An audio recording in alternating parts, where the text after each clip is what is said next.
وانا بتفرج على اعلان فيلم اسد المفروض ابقى عايز اعرف محمد رمضان هيعمل ايه. الغريبه ان انا عايز اعرف ماجد الكدواني هيعمل ايه، بس ده لا يمنع ان لما شفت البرومو قلت هو محمد رمضان شكله هيعملها ولا ايه؟ وانت باين له هينجح ولا ايه؟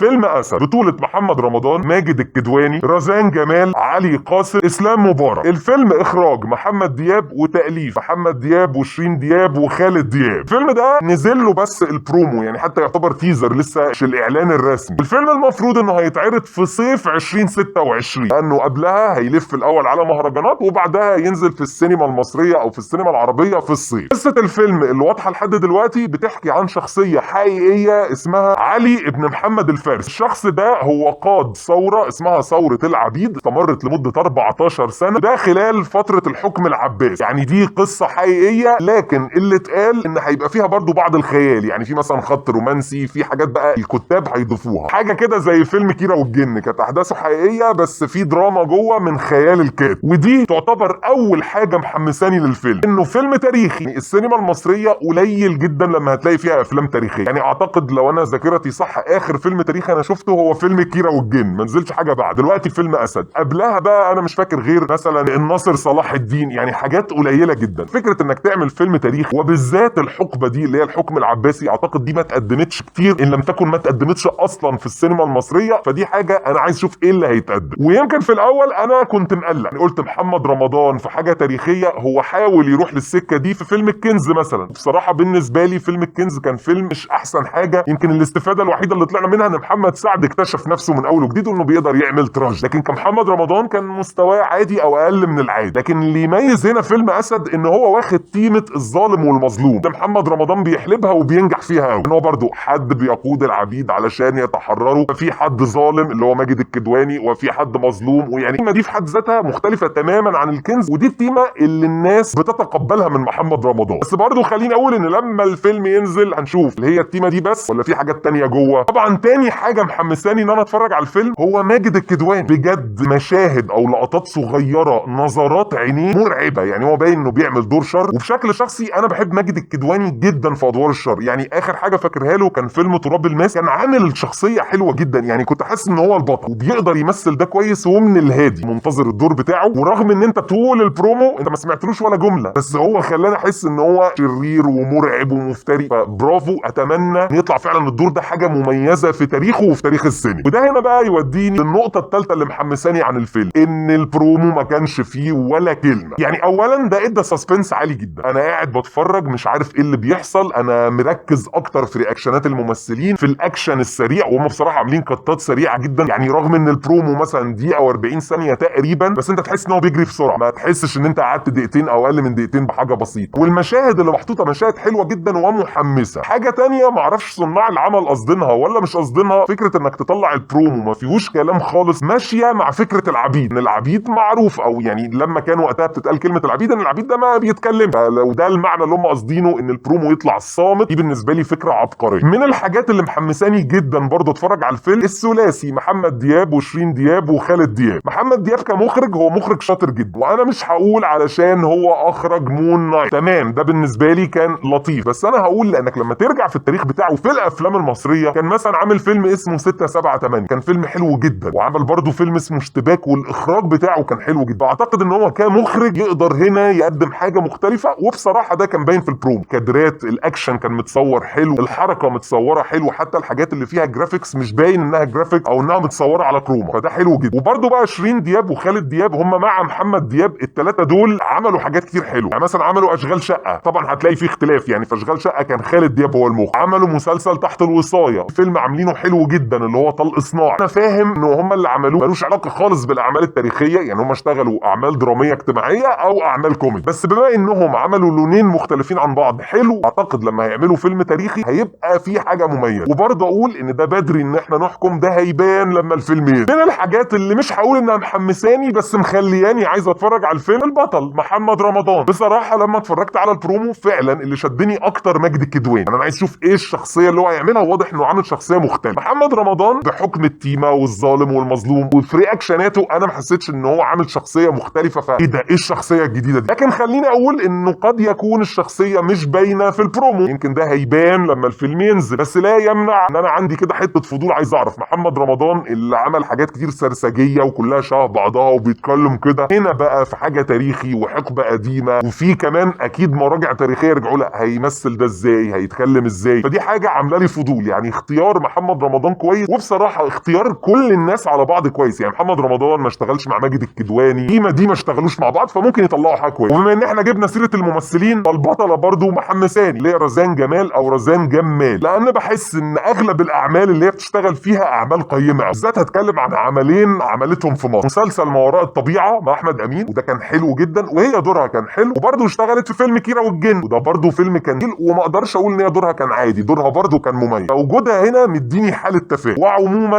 انا بحب فكره انه الفيلم يكون فيه ممثلين وممثلات من جنسيات مختلفه. يعني انت عندك محمد رمضان، ماجد الكدواني، اسلام مبارك، رزان جمال. الفكره انه مش ممثلين مصريين بس، بحسها بتضيف للعمل. يمكن الحاجه الوحيده اللي ضايقتني في الفيلم اسم الفيلم اسد. يعني مش عارف هل ده اسم تاريخي، لو هو الشخصيه دي كانت في التاريخ معروف بالاسم ده خلاص انا قادر اتقبل، لكن لو هو فيلم فيه ظالم ومظلوم واسمه اسد، دي قلبت معايا مع محمد رمضان اللي هو اسد يلا في ايه. فدي فيها تاتش سرسجه ملوش علاقه ومش لايق على الفيلم التاريخي، لكن لما نشوف القصه يمكن يطلع ليها سبب وانا اللي مش فاهمه من البرو. طبعا فيلم زي ده لسه ما نزلش، اكيد مش هنعمل له تقييم النهارده، فالتقييم لما الفيلم ينزل. هو اي نعم لسه هينزل، هنبقى احنا نسينا الاعلان اساسا كمان بتاع 7-8 شهور، بس ادينا معاهم. فكرة ان الممثل يغير جلده دي انضف واذكى فكرة ممكن ممثل يعملها في نفسه. يمكن احنا شفنا ده محمد سعد مؤخرا اللي هو كان شغال كوميدي الناس رافضاه، وقف مع نفسه وعمل فيلم الدشاش. ورغم ان فيلم الدشاش مش هقول هو اعظم سيناريو واعظم فيلم، بس انت حبيت محمد سعد، اللي هو برافو ان محمد سعد رجع، يلا بقى مستنيينك وعايزين نشوف ايه اللي جاي منك. هنا محمد رمضان بشكل مبدئي انا حاسه مغير جلده، على الاقل مغير الناس اللي بيشتغل معاهم، بعد عن محمد سامي، بعد عن البلطجة او السرسجة، دخل في اعمال تاريخيه المفروض انها اعمال قيمه، فدي حاجه كويسه. وارد ان يبقى عنده اخطاء وانا ده متوقعه، يعني لان اكيد دي حاجه جديده عليه. لو هو فعلا عايز يتغير بس في شويه اخطاء ممكن اتحمله وانتظر بقى انه يصلح الاخطاء دي في العمل اللي بعده. وطلب شخصي من محمد رمضان، بما ان انت خلاص بدات تتغير في شغلك، يا ريت بقى تغير كمان حياتك الخاصه. يعني جو بقى الطيارات والحفلات والهشك بشك وبدل الرأس، يعني غير ده. ما هو برضه الناس بتنتقده زي ما الناس كانت بتنتقد الاعمال السرسجيه اللي بتعملها، وانت قررت تستجيب. يعني غير برضه الحاجات دي واستجيب للناس، وترجع في الاخر كممثل شاطر تركز على شغلك وشكرا. وبما ان يعني بطل الفيلم محمد رمضان، مضطر ان سؤال الحلقه النهارده يبقى عنه، بما ان محمد رمضان اصلا ما بيشتغلش بقاله كتير، يعني ما اعرفش بقاله 3 سنين مقضيها حفلات وهق ومق، لا بيعمل مسلسلات ولا بيعمل افلام، وقبلها كان بقاله فتره برضه ما بيعملش افلام، او يمكن عمل وانا ما سمعتش عنه. فقول لي ايه اكتر فيلم لمحمد رمضان انت فاكره وحاسه فيلم كويس، وايه اوحش فيلم لمحمد رمضان اللي هو قلت يعني اخر مره اتفرج على فيلم لرمضان. خلاص هستأذنكم بقى، اللايك والشير والكومنت والسبسكرايب، تفعل الجرس لو انت اول مره تشوفنا. لو انت من العتاوله اللي عارفيننا من قبل كده، هترجع في القناه هتلاقي سلسلتين، سلسله ملخصات لافلام ومسلسلات عربي اجنبي قديم جديد، وسلسله تقييمات لافلام ومسلسلات عربي اجنبي قديم جديد، او تريلرز لحاجات لسه هتنزل زي حلقه النهارده. وفي سلسله هبديه هلسيه بتنجانيه حمصيه في حب الفنانه الفلانيه، هسيب لكم حلقه منها هنا، دي هس فقط ليس الا. وفي سلسله جديده بدأناها في شهر 10 اللي هي اكتر 10، افضل 10، اسوأ 10، برضه هترجع هتلاقي احنا عملنا منها حلقتين او 3، ولسه هنكمل الباقي. فلو عندك اقتراحات لافكار فيها، يعني ايه اكتر 10 افلام ايه او مسلسلات ايه، قول لنا في الكومنتات وتقول لنا رايك في اللي هتتفرج عليه، سواء الحلقات اللي هناك او الحلقه دي. ولو الفيديو عجبك ابعت انشر كلم درمغ، ما عجبكش قول لي اللي مش عاجبك، عندك اقتراح ابعته لنا. ونختم بالكلمه بتاعتنا، كلمه ايه؟ غيره.